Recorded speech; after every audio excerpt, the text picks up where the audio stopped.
Hello, everybody. This is Nick from Small Town Johnstown. I'm here with Quan. Quan from Hope for Johnstown and a bunch of everything, other projects that you're currently working on. Yeah. How you doing today, Quan? I'm good, man. Thank you for having me. I Hey, appreciate it. it's our pleasure. We like what you're doing with the community and trying to make Johnstown better. So, what inspired you to start that Hope for Johnstown and all these other projects to try and uplift the community? Wow. And I think I'll start by saying you would need three podcasts to talk about my life and how I got to where I am. But I've always been inspired, man. I'm from Johnstown, born and raised. I absolutely love my community. I love my city. So for me to be able to give back and do the work that I do, it's not even a second thought. It's just natural. And that's good because a lot of people have a negative perspective about Johnstown that we've constantly covered on this podcast, and we've talked to other people, and they said, yeah, a lot of, especially the older people. Now, you're not old. You're young, probably late 20s. No, I'm old. I'm okay with that. I'm old. Usually don't, even them, they usually they don't have that great perspective of Johnstown. It's definitely bled into the minds of the younger people that are also from here. They have this, like, Johnstown sucks, yeah, all that stuff and whatnot. So what made you not have the perspective that a lot of other people have about Johnstown? What made you love your community and want to give back? Oh, man. I think I'll start by saying I am old. All right, let's just get that clear, all right? I always tell people all you got to do is keep waking up, and you're going to get old. But no, I mean, being born and raised here, it just always had, something instilled in me. Johnstown is a very resilient place, man, and it's built in us. So I think that over the years, things have gotten so much better, and coming back to life, so to say, more to do, just a lot more happening. So even whenever you hear the negativity, that's just going to come. That come with the territory. I think it's tough for us to feel like we're the only city that get that, right? Yeah. We are our worst critics, though. Like we are very, very tough on ourselves. Yeah. When you go to I get a chance to through my position with Goodwill as the peer mentor program manager, I get to travel all across the state of Pennsylvania. Oh, wow. And helping guys reenter back into society. But the thing is, we're really winning. Yeah. We are a lot farther, than a lot of people think or realize. And sometimes you just got to tell them, you can say what you need to say, but try getting out of Johnstown and seeing how tough things are there, right? Yeah, exactly. So, and like just all the other issues and different issues that places outside of Johnstown that you might not think about that people will not think to experience. Like you go and live in New York City, you're getting double parked in. You're not getting double parked in Johnstown. No, right? And it's funny because people, I said it on the meeting the other day, and it was funny because parking is a really big deal to people in Johnstown, right? They want to park right in front of wherever they're going. Exactly. And you go to a city and you got to walk 30 blocks to get to where you want to go, or you got to pay $40 for 3 hours, you know what I mean? But to some people, it's important that they don't put quarters in the meter. Yeah. Yeah, especially older people that like Johnstown has that like it's just walking. Like my mom, she don't want to. She loves fishing. She's like, I can't go nowhere. It's like a mile walk to go to a pond to go fishing. And like, yeah, we understand. I remember Pittsburgh. We were trying to hang out with her niece, and we were just driving around for like an hour looking for a parking spot. And then we finally got a parking spot, and we had to walk like 30, 40 minutes just to meet up with her. Well, the good thing about Johnstown is if you walk for 30 minutes, you won't be downtown no more. You'll be in someone's neighborhood. Yeah, in the woods. So that's good. I mean, but that can be a little bit of a negative thing, a little bit to how far everything is from each other. A little bit of a walk. But, nothing's perfect. No situation's perfect. So what is a little bit of your backstory? Now, you said you want to get people back into the community and show them a better pathway if maybe they had like a troubled past.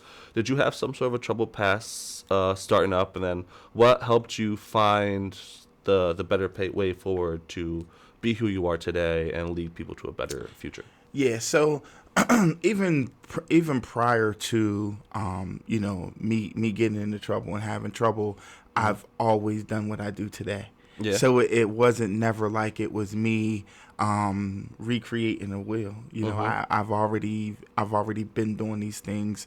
You know, and then sometimes you hit a rough patch, man. And it's easy for me to talk about my story and talk about what I've been through nowadays because I understand how impactful, you know, that part of my life was. Yeah.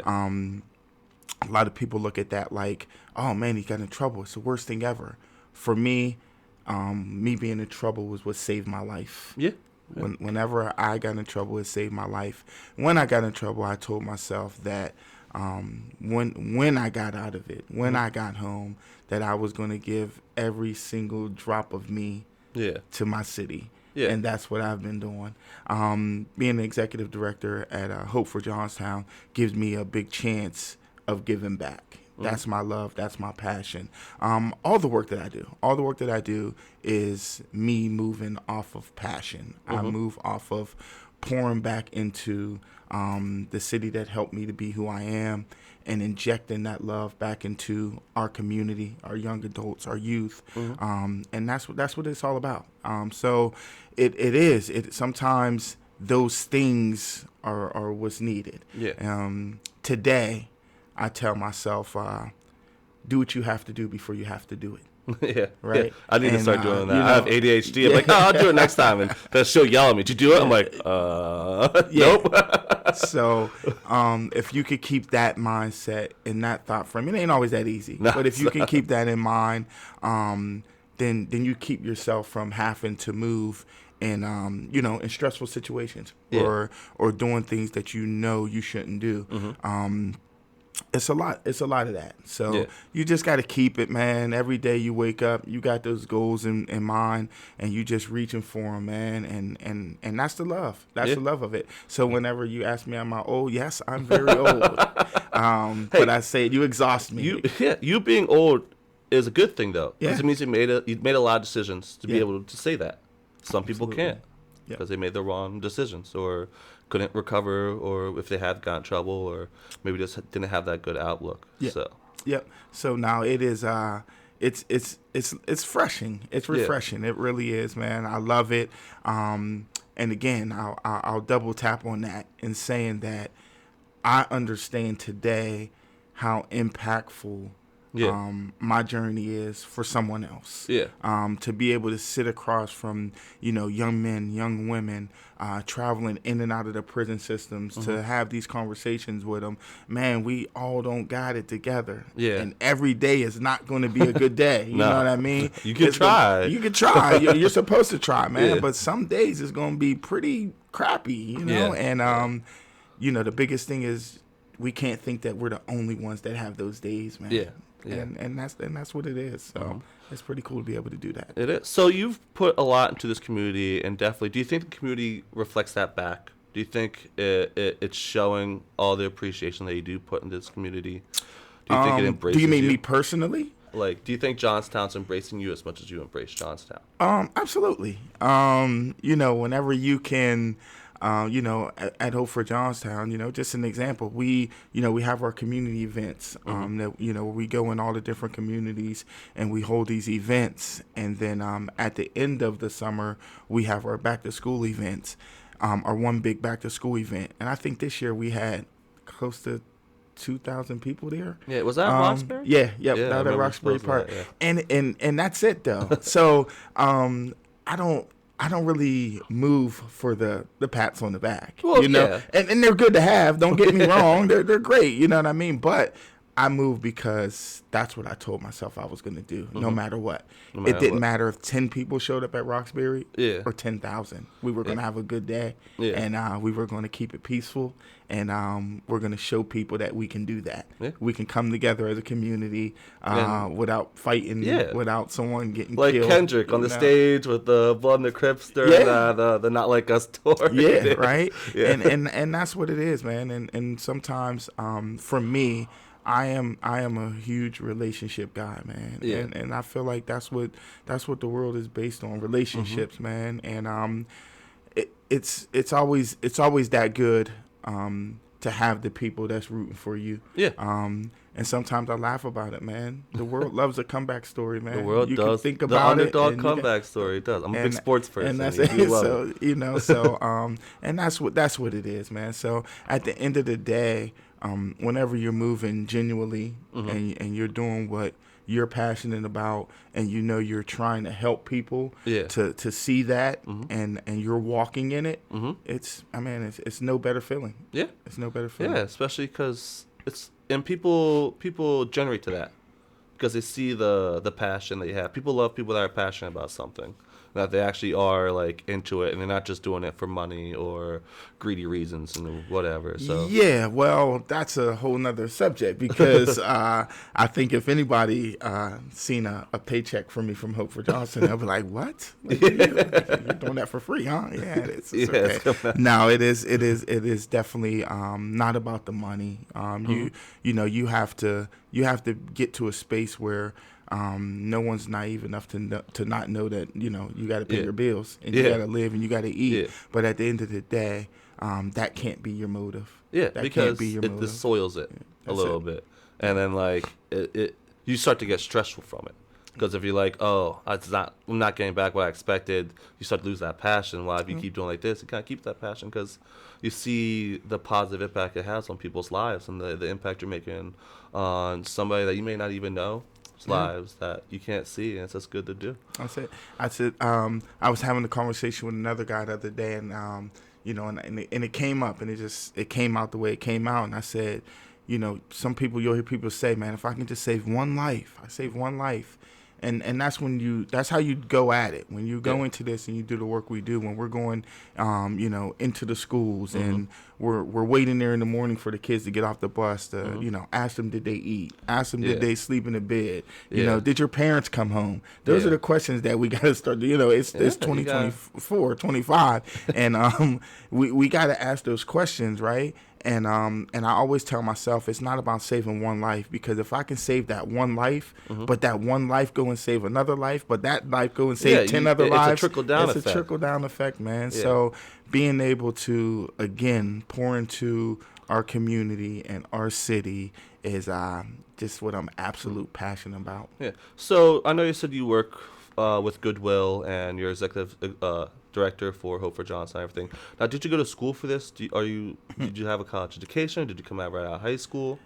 I do. So here's always the funny part of my story. Then you got to bring me back on your podcast so I can just start by just telling you my story. It'll be multi-party. See, you guys didn't do your homework, all right? I graduated from Johnstown High School in '96. I graduated from Mount Aloysius College in 2000 with 2 college degrees. Oh, wow.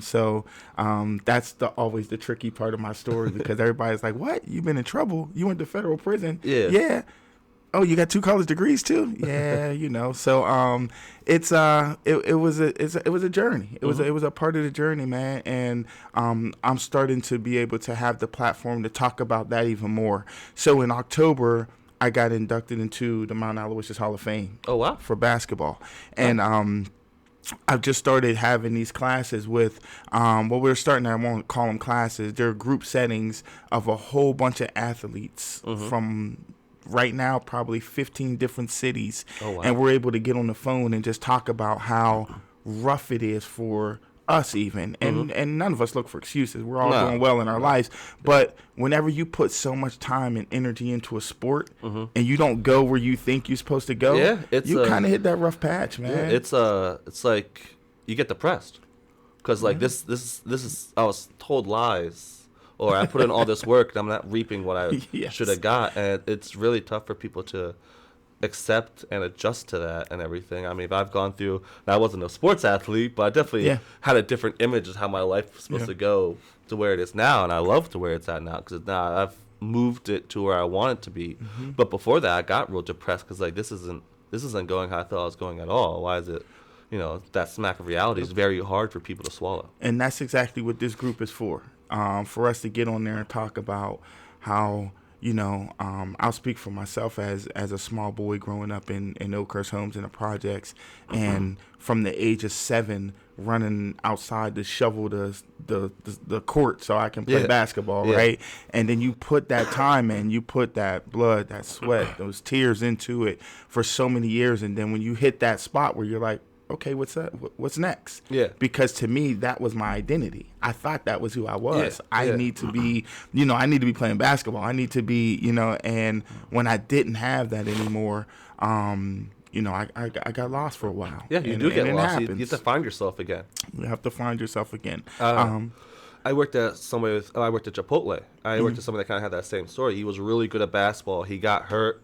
And, he got a little bit in trouble, and he had to find himself again. And, it was definitely a process, but he's a good dude. Yeah. And, he has good ambitions and everything, but it's just very hard. It is hard to be able to think that a person like that's not a good dude. Yeah. Trouble can find anybody, man. Yeah. And I always say that. And people can find trouble on their own. So it's not hard to do. My biggest thing is just do what you need to do, man. Find yourself, and once you find your passion and somebody takes that chance with you, man, it becomes a bigger deal when you know that you got people rooting for you and counting on you, and you don't only want to not let yourself down, but you don't want to let them down either. You really start to you really start to see the kids and stuff make a difference. I can't fail because who these people are going to turn to, and what they might turn to might not be the best thing. Yep, absolutely. And I think that's it, and I think that's why I'm so passionate about the jobs that I do and the spaces that I'm in, the rooms that I'm invited into, because I become the expert in those rooms. Yeah. I become the person that gets to sit with the judges and the politicians and all them, but I get to show them what it's like, because I've been on both sides, and whenever you're sitting in a room like that, it becomes a little bit more, again, refreshing knowing that I can actually sit on both sides of the table. So you sat with Frank Burns or Amy Bradley and really discussed some of this stuff and saw what they're going to do to help the community and really had an impact and input into their decisions and stuff like that? Absolutely. I love being able to do that, man. I had a guy tell me a long time ago, man, a $2 cup of coffee can open doors and get you in the conversations you never thought you'd have before. So just being able to talk to, the politicians and things like that, and just kind of, because we don't do that enough. And sometimes the community that we're in, we don't even know that we can do that. Yeah. We don't even know that. 10 years ago, I didn't know that I can go ask, Frank Burns if I can have a coffee with him. Like, what? What are you talking about? I didn't know that if I can go see Frank, the mayor, and say, hey, Frank, can we get a coffee one day? Yeah, or see him walking and they stop and talk. And I think that's the beauty of small town. I think that's the beauty. You have a really chance to see your politicians and really get to ask some questions and their input and stuff. But let me know where you're getting $2 coffees at, because I'll enjoy a good $2 coffee. Yeah, I think coffee ain't $2 no more. Yeah, that's true, man. I might have undershot that a little bit. But, it is though. But you can really put yourself in some good spaces and asking those questions, and you're okay with asking those questions, man. Like, what are you going to do to help this city? What are you going to do to help this community? What is your plans? What is your goals? And that's what it's all about, just being able to be open enough to have those conversations and do those things. So what are some activities you have coming up? Next week, we'll be taking, from Hope for Johnstown, we'll be taking about 110 kids to see Sesame Street live. Oh, wow. For, our Christmas event. And that's going to be a good day. That's going to be a good night. And then we'll continue just doing what we do. We have some other big plans coming up, but I'm going to leave that up to Kim Murray, our program manager. I don't want to steal her thunder with a lot of the things coming up after that. I'm sure she'll be okay with me talking about that. That's next week. Yeah. But we'll just continue doing the work we do. Right now we've been focusing on our weekends. So on weekends we do our work crew things. So we kind of get our vision behind that was to get all the kids from different neighborhoods to be able to go into other neighborhoods and help clean and help, just be okay with being in each other's neighborhoods, because sometimes I look at that and it's pretty sad that our youth are so stuck in their just one neighborhood, just over the past. But we got to get past that. So we got to start helping them get comfortable and knowing Johnstown's not big enough for you to not be able to go to the West End because you live in Moxham, And we work through a lot of that. We still do our what we call our positive pull-ups or positive pop-ups, where we just pop up in the neighborhoods, man, and we bring pizza and hot chocolate and just be able to open the space up for the youth and the young adults to come in and just talk about what might be bothering them, or just come in and have fun, man. We just want to be able to create those spaces. We also have the collaborative with Safe Spaces, with the Safe Spaces initiative, which is Forge Futures, and that is New Day, the YMCA, Tony Penna over at his gym, over at the boxing gym. You have Penn Highlands, you have Wimber, you have, there's so many, you have Oscar at Flood City Youth, and I don't want to miss anyone. Someone's going to kill me because I missed them. But please blame my mind and not my heart. It's a good group of people, right? And we all come together, so we all have these safe spaces in place. And Hope for Johnstown's job with that is to just be at every one of them. And trying to identify, if there is issues, trying to resolve them before they get bigger, and just things like that, man. And just showing up, just doing what we said we was going to do, man. And that's the biggest thing. One thing that people will not be able to say about us is that we don't show up, and we don't do what we said we were going to do. And as long as we keep that, then I think that Hope for Johnstown will be fine. And I think you guys are doing really good for the community and doing a really good job. And I definitely think you guys have a good mission and a good head on your shoulders. I think I can see you guys really branching out, and maybe even, are you just going to stick to Johnstown? Do you want to eventually make it Hope for etc. and other towns? Is that too? We'll see. No, that's never nothing too big to think about. The great thing is that there's a lot of cities that already do similar work, and then sometimes it might be good. I keep those relationships, like I said, from a whole bunch of cities. I can't even name them, but I got friends in all of those different places, and a lot of times I can lean on them and say, hey, what's working in your community? What can we be doing here? And you got to be okay with that. We got to be okay with reaching out to someone else and seeing how they're being successful, and what we can take that'll make our community just as successful. All right. Is there anybody you want to give a shout out to? Anything you want to give a project sponsors? Anything like you want to give a shout out to? Oh man, always shout out, man. Thank God for giving me the the strength to be able to do what I'm doing. A while ago, man, a few years ago, I used to tell everybody I prayed this prayer for about 2 years in a row, and it was me asking God to give me longer arms to reach people that other people thought I could never reach. Yeah. And when I do reach them, make sure I'm so impactful that they never want to let me go. So I love it, man. My family, man, my wife, my kids, my grandkids. But really a huge shout out to our city, our community, for just always just keeping that resilience and just fighting for what we want.